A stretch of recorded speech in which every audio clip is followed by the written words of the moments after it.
how do I find the buyer? The buyer's probably hidden somewhere, because otherwise you would just get inundated all the time. How do you manage that process from a buyer perspective? You're on a lot of people's radar that want to talk to you.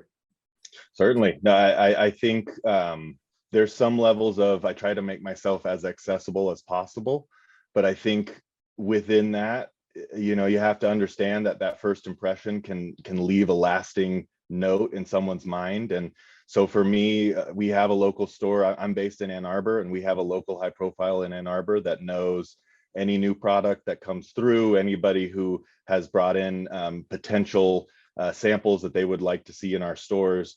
They need to hold on to them for me to get eyes on them first and give the thumbs up, and then I'll distribute amongst the staff to get their feedback.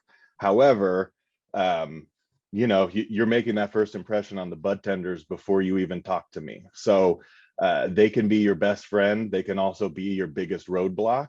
If you're not polite to the Budtenders, if you don't frequent our shops, you know, it's one of those things where I've had people who finally get me on the line and they are only talking about one store and they don't realize I'm ordering for 12.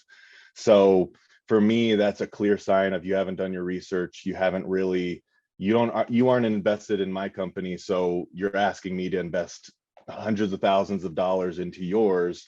There's some levels of, you can separate yourself from the rest with that first impression right out the gate.